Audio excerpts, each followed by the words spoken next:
Everybody else is, but you're not, huh? Yeah. Well, my husband was raised in Mexico. His father worked for a company down there. But like I said, the goal of this gentleman was to have churches throughout. His one son had a huge church in Chicago, and it was to work with drug addicts. Yeah. And Yeah. that in addicted type. Yeah. His other son has a huge church in St. Louis. Now there's a church in Portland that is an offshoot of the son from Chicago. Yeah. Offshoot. Yeah. So they're making that. Yeah. Those things that are going out. Yeah, you know, one of the challenges for mega churches, it's a difficult thing, but for a larger church, and I've seen some churches do this, that instead of keeping on growing themselves, when they reach a certain size, they split themselves and plant a new church. And I forget which city it was. There was some city that a church had done that like 20 times. Just unbelievable. And they would look around, they see there's a community growing over here. We need to plant a church there. And they take 100 members or 200 members and send them on over and get them a pastor and support them until they were self-sufficient. Send them on their way. And you know, how many of our churches today would say, hey, you know, we're beginning to outgrow our facilities. Instead of going to 2 services, let's go to 2 congregations. And let's plant. Another exciting thing is to see where churches have done that in the sense that, again, like for the Hispanic community, they see there's this community in their town not being ministered to, and they plant a church there amongst them in order to reach them. Unlike a church that I joined when I was in Virginia, I joined a church. I didn't know it at the time. It was probably the fastest growing church in the town. It had grown so fast that it had outgrown its facilities before they finished building it. They had to build a new auditorium. But I found out that it had moved there because it had an odd name. It was Orchid Baptist Church. You're going, why would you have a weird name like that? Because of where it originally was, on Orchid Street. But Orchid Street was now predominantly black and Hispanic, and they wanted to be a white church. And instead of ministering to the community, they moved out. And their numbers still grew, but in a church of 600 or 800, there probably wasn't more than about 20 committed Christians. It's heartbreaking. They were a mission field in and of themselves. And they did the opposite of what we're called to do, which is they should have looked around their community and said, how do we reach these people? And what happened was they were. The people in the community were coming because they had a good preacher. But they didn't want to share with anyone who wasn't white Anglo-Saxon Protestant. Just unbelievable. Heartbreaking, because that's not the heart of God. That's not the heart of God. And He wasn't in it. Well, some more things goes on here, and I'd like to look at this. Again, as we go through Mark, Jesus predicts His death again. And then He talks about verse 35, that He has come to serve, not to be served. And again, we're on this same theme, and we see that this is a focus. This is one of the focuses of Jesus' ministry, but I think this is the focus of Mark's understanding of Jesus. The thing that I think really struck Peter, which he communicated to Mark, was the servant heart of Christ. Now, some people, as a result, have thought of the Gospel of Mark as, Jesus, the servant of God. I think Mark is about Jesus, the Son of God, but the Son who came to serve, for sure. And you think about this, why would that be so significant? Because, Peter's personality, he liked to be up front. He was not a natural servant. But I think that in seeing Jesus, he was changed. And that's why he would be so sensitive to that. But notice what he says. Here's a situation where James and John, the sons of Zebedee, come to him saying, Teacher, we want you to do for us whatever we ask. All right, cousins. And he says, what do you want me to do for you? He's playing dumb here with them. And they said, grant us that we may sit one on your right hand and the other on your left in your glory. In other words, when you come and set up your millennial kingdom, put one on the left, one on the right. Now, we know from the other Gospels that actually their mom came and she's the one in on this. Again, culturally, it's your aunt is putting the heat on you, and it's family. And in the Middle East, if you don't take care of family, in the Middle East, what do we call it? Nepotism. In the Middle East, nepotism is good. Now, in American culture, nepotism is bad. You don't hire your son, or if you do, he has to really prove himself. See, it's a big issue. But in the Middle East, if you don't hire your son, you're a worthless person. It's a terrible thing. Your son better be awfully bad for you not to put him in charge. So cousins aren't quite as good as son, but it's the same kind of a pressure. When your aunt comes to you, family comes and says, hey, listen, we're family. Take care of your cousins here. There's a lot of pressure. And so these are them coming and saying, hey, we want to sit on your right and left. Again, positions of power. Great influence.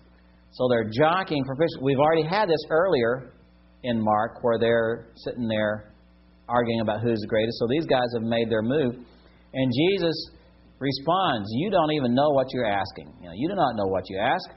Are you able to drink the cup I drink and be baptized with the baptism that I am baptized with? And they said, we are able. Now, he's been telling them he's going to die. And you got to take up your cross and follow me. They say, yeah, we're able. I don't think they really understand. But this tells us something. Jesus, in the midst of His ministry, He's doing it in the context that He's going to die. See, that's what's foremost on His mind. He's going towards His death on our behalf. He has come to live out these days in order to die for us. The reason He worked for 30 years as a carpenter was in order to die for us, not to put food on the table. And He had to wait until He was an adult to be able to represent us and to do the things He did. So He had to wait through that time, and He did it for our sakes, not because it was fun to do. Again, He should have been sitting up in glory. Instead, He's hauling big chunks of rock or big chunks of logs or wood and getting splinters stuck in them. But He did it to serve us. So they say we're able, and He says, you will indeed drink the cup that I drink, and with the baptism I am baptized with, you will be baptized. In other words, in fact, you all are going to suffer. James, the brother of John, is the first apostle to die. Gets run through with a sword. John not only goes into exile and is put on the Isle of Patmos, but if church tradition is true, he got dipped in boiling oil once just to see if he would die.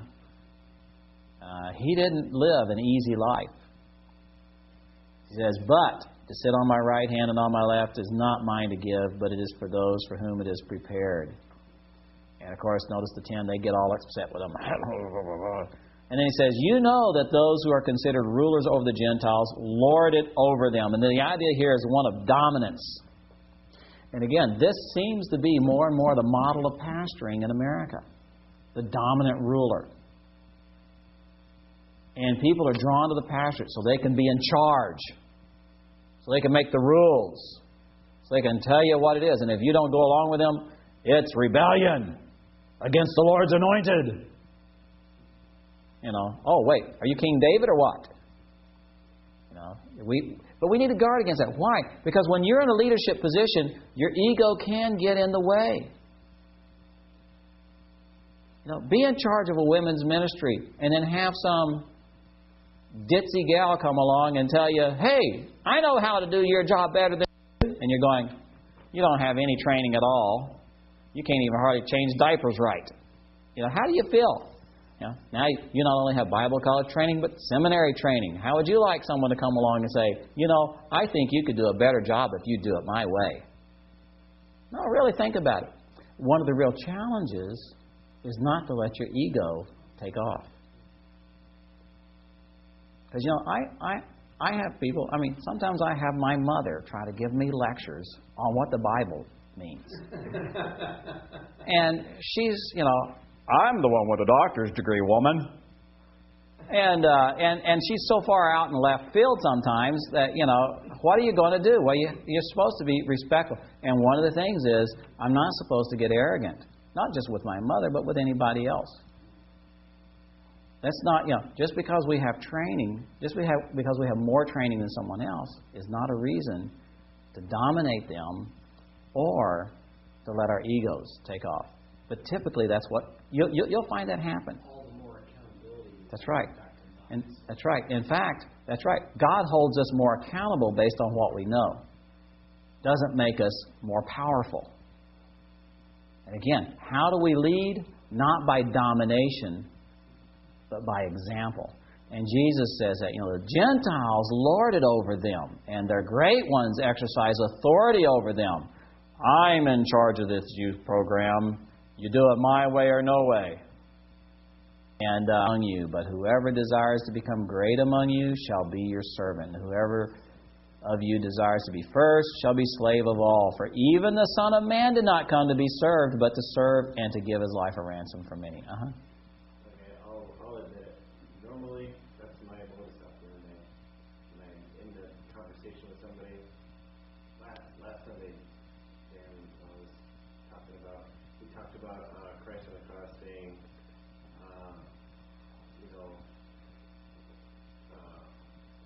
why have you forsaken me?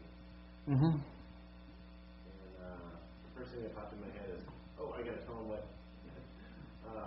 I learned in class. Yeah, what I learned in class. And I was thinking, and he'll be impressed with me. Yeah. And that's sorry. We all have that. That's usually the first thing that pops into my head. And even though I was saying to myself, that's not the way you're supposed to come across, I just couldn't wait to tell him because he would be impressed with me, and then I would, whatever. And I told him, and he was dutifully impressed. And I felt all proud because, I taught my pastor something or whatever. Yeah. And I feel like an idiot for doing it inside, but I did it every time. Now, that's one of the areas where we do have to face. Now, that's why I'm not going to be a pastor. Yeah. Well, actually, hopefully, as you grow in your knowledge, you'll reach the point where you after a while, you'll say, it's still fun teaching people. Like, I love teaching people new stuff. There's a real delight for me when the lights come on. When I'm teaching something and I can see in the look in the person's eyes that the question makes sense. That's a delight. And so you can enjoy that. For me, that's why I ended up a teacher, I guess. I know people whose delight is when people come to faith in Christ. They're evangelists, and that's their whole life. But yeah, the motivation is different. But in time, the hope is that your motivation will change away. But again, if not, it is. But again, it may be a reason not to become a pastor. Because if it becomes an ego trip, it's a bad thing. But at the same time, don't be silent because of that. Don't let that become a hindrance to ministering to people. Yeah. I think just the fact that you're sensitive to it is Yeah, that's good. That means God's at work. Yeah. You're aware of it. I know he's saying something, but I'm not listening. That's the problem. Oh, maybe you are. Yeah, may end up a teacher. Sunday school class, something like that. That's what you need to do. Get yourself a Sunday school class. And that way you can have this outflow of all this neat information. And, get them be 5th grade or 6th grade or something like that. Oh, I like to do The that. age that won't be impressed. I'm always raising my hand back to us. Yeah. Wait a minute. Yeah. But, but as I was saying here, Jesus is saying what He's looking for is that person who is here to serve. He came to serve. Now, notice, it didn't mean He didn't lead. Jesus being a servant doesn't mean He became a doormat to be trampled on. Again, for each of us, more than likely, at some point, serving does mean leading. Leaders can serve because you lead in order to meet those people's needs. And when that's your motivation, I'm taking this leadership responsibility because I can meet those needs. Like in my division at school, for several years I was the division chairman. Not because it fed my ego, but they needed someone to do the administrative work. It was hard on me. It was hurting my health.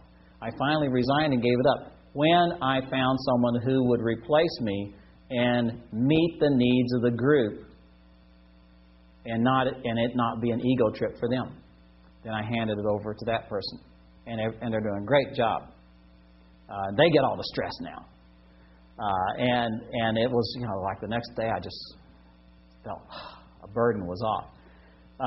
But God puts us in leadership positions. So like with the Campus Ambassadors Group, you're a leader there. But ultimately, your greatest value is what? Equipping those other students to have an impact. And you should never measure your greatness by how many you have, but the real measure is the changed lives as they extend out. The most exciting thing for me is not that I had people to disciple in college, it's that those disciples went on to disciple and disciple and disciple. And so in each of our cases, it's not being the focal point of attention. What really bothered me when I was in seminary was the guys that I would meet who were coming to seminary because they had a pastor who was a great teacher and had all these people praising him, and they looked at him and said, I want to be like him because I want people to be impressed with me. And I had one roommate. I was in a house with 6 other guys. So you had lots of roommates and lots of strange people. And had one roommate who dropped out of seminary and went into computer science because he realized he was not going to be the next Chuck Swindoll. He took a homiletics class and bombed it. And he realized, I'm boring. And when he realized he wasn't going to be loved and praised by everybody, his statement was, if I can't be famous, I'm going to be rich. And he did the best thing a person could do. He left the ministry because it was an ego trip. And that's what Jesus is talking about here. He's talking about Jesus didn't come because he had an ego. Now, he did lead. He did guide these people. He did take charge. But he took charge because it was the appropriate thing to do, and it wasn't an ego trip for him.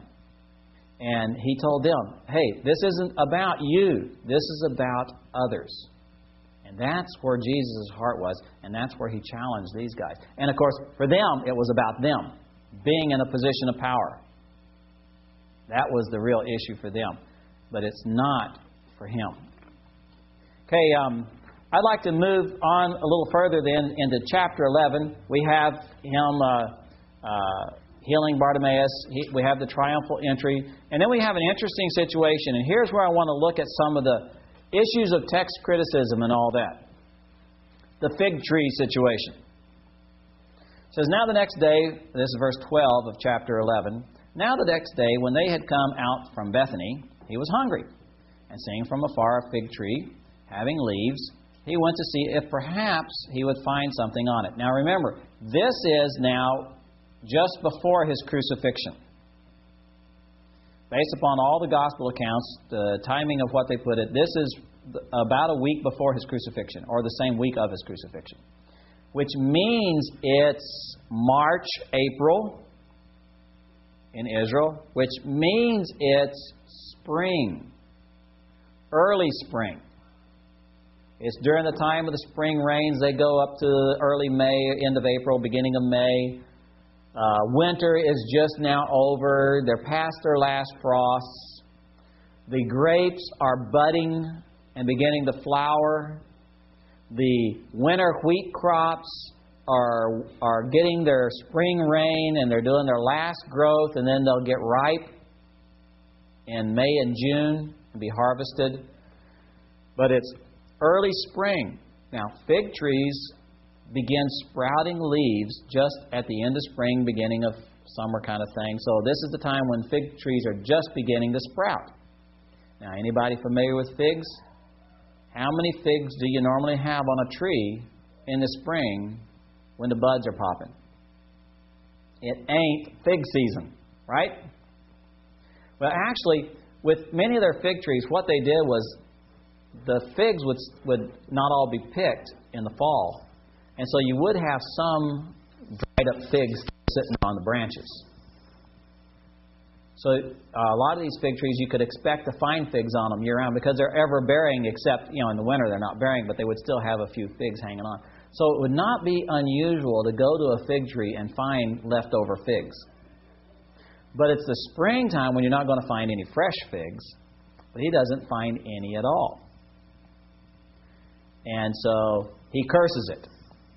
Okay, so it says, he went to see if perhaps he would find something on it. When he came to it, he found nothing but leaves, for it was not the season for figs. And in response, Jesus said to it, "Let no one eat fruit from you ever again." And his disciples heard it. Then he goes and cleanses the temple. Mark divides up the incident. After he's cleansed the temple, it says, "Now in the morning," the next day, "as they passed by, they saw the fig tree dried up from the roots. And Peter, remembering, said to him, 'Rabbi, look, the fig tree which you cursed is withered away.' So Jesus said to them, 'Have faith in God. For surely I say to you, whoever says to this mountain, be removed and be cast into the sea, and does not doubt in his heart, but believes that those things he says will be done, he will have whatever he says. Therefore I say to you, whatever things you ask when you pray, believe that you may receive them, and you will have them.'" And then he talks about prayer and forgiveness and some other things. But he has this incident. Now, the question is, why the fig tree incident? Well, a lot of people think the fig tree is symbolic of Israel. They were supposed to be bearing fruit at this time. It was a season, but it wasn't. But they weren't, so therefore he cursed the fig tree just like he cursed the nation. I'm not sure that that's the purpose. He was at least teaching them a lesson on faith. The timing of it might make that the purpose, though. Although none of them ever dwell on that. The Gospels that recount this don't. But the thing I want to look at is this. If you go, keep your finger here and go to Matthew 21, verse 18. And here we have the same story. It says, "Now in the morning, as he returned to the city, he was hungry, and seeing a fig tree by the road, he came to it and found nothing on it but leaves, and said to it, 'Let no fruit grow on you ever again.' Immediately the fig tree withered away. And when the disciples saw it, they marveled, saying, 'How did the fig tree wither away so soon?' So Jesus answered and said to them, 'Surely I say to you, if you have faith and do not doubt, and will only do what was done, you will not only do what was done to the fig tree, but also if you say to this mountain, be removed and be cast into the sea, it will be done. And whatever things you ask in prayer, believing, you will receive.'" Now, what's the problem between the two accounts? What I want to talk about now is some of the text-critical issues, and this is a favorite account, or one of them, that redaction critics would like to use to argue that one or the other has been changed. What's the similarities and what's the differences between the two accounts? Well, the same things occurred, but the order in which they occurred was not the same. Yeah. In Matthew, it withers immediately, right? In Mark, it's overnight. Okay, let's point out that difference. What Jesus says is similar but different. His answer to the question. Did you notice that? Both of them, he talks about mountains being thrown into the sea, but he says a lot of different things. So, which is correct?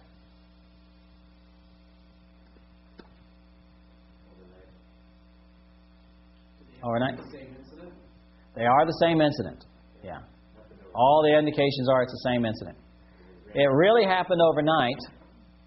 So what does Matthew mean by immediately? See, what happens is we see the word immediately and we think Jesus said, you'll never grow again. It wilts right there in front of them. Like waving the magic wand and whoop, the thing wilts. And it's relative. Matthew's not concerned with whether it took overnight or not. Overnight is immediate. If you know anything about trees, even fig trees, you can cut the roots off and the leaves are still going to be good for several days, if not weeks. I clip leaves off of our azaleas to feed to my son's pet stick bugs. He's got some little stick bugs, and we got little tiny ones. And so we stick them in the jar or the cups where they are. And they last for 3 or 4 days before they wilt. So, so immediate is a relative term, and overnight is immediate. Yeah, we got, I think it's 56 stick bugs right now. We started out with 2. It turned out to be a boy and a girl. And so varying sizes. Yes, it's, you feel this need for some bug spray to pass over. But no, they're neat. In fact, we've been giving them away to different people with kids, and it's neat stuff. Hey, you want some for your kids? And hey, they're clean. They don't stink. We just had a whole thing full of praying mantises. Oh yeah. All right, yeah. Same family of insects. But so there's that. Now, how can we account for the differences between these 2 accounts and still believe that the Bible is inspired? Audience? Purpose of the writing. But that's what a redaction critic would say. And in fact, he would say the reason it's written differently is because the different authors had different theological purposes to achieve. And so one of them, in fact, he would say Matthew altered Mark's account. Mark's is closer to the truth, and Matthew changed it to suit his theology. I would say back to the definition of the gospel. The gospel wasn't a theological truth. It was the story of the gospel of Jesus Christ. Okay. Well, let's ask this question. Is either or both or neither historically accurate? If they're both historically accurate, how do you account for the differences? The other day, you mentioned about seeing an accident. That's right. That people would come and ask me what happened. I would give my, part of the story, but they had somebody else. Probably would be, something different. That's right. And in fact, that is the answer. These are eyewitness accounts. It's Mark is reporting how Peter remembered it. Matthew's reporting how Matthew remembered it. And they're not recording neither one of them is recording the whole conversation. They're quoting parts of it. And they're quoting some parts that are the same and some parts that are different. And actually, I believe what you can do is by taking the 2 and putting them together, you have a fuller picture of what was said. They're not contradictory. Nothing in them contradicts. They supplement one another. Now, this is an important thing to recognize, because what is happening now, even amongst some evangelicals, is they will camp on the little differences between them and argue for one or the other changing the story. In other words, they would say something to the effect of, Jesus actually said more like what is in Mark, and Matthew added some other things for his own purposes. And it comes to a debate between whether the New Testament reflects word-for-word quotes of Jesus or paraphrases. And it's called ipsissima verba versus ipsissima vo. It's from the Latin. Ipsissima verba means word-for-word quote, accurate. Ipsissima vo just means it was essentially the sense of what he said. And they will argue that he actually said it, and in fact, this is a part of the debate. They would say Jesus actually said it in Aramaic. And when they translate it into Greek, they translate it slightly differently. Well, even in Aramaic to Greek, you can't get the differences there. I think Jesus said a whole lot more, and they just simply quoted different parts of the conversation because they were sitting there listening, and that's what stuck. That's what stuck. Yes. Mm-hmm. And I believe that the quotes of Jesus are true quotes, ipsissima verba. I believe that the way the Gospels present themselves, when they're quoting Jesus, they're quoting Jesus. Because under inspiration of Scripture, Jesus promised them that the Holy Spirit will bring to remembrance all that I said to you. And the Holy Spirit is God, and God does not lie. And if he inspired them to quote Jesus, they will quote him accurately. And I can take you to places in the Scriptures where people are quoted even when they made mistakes. For example, Deborah's song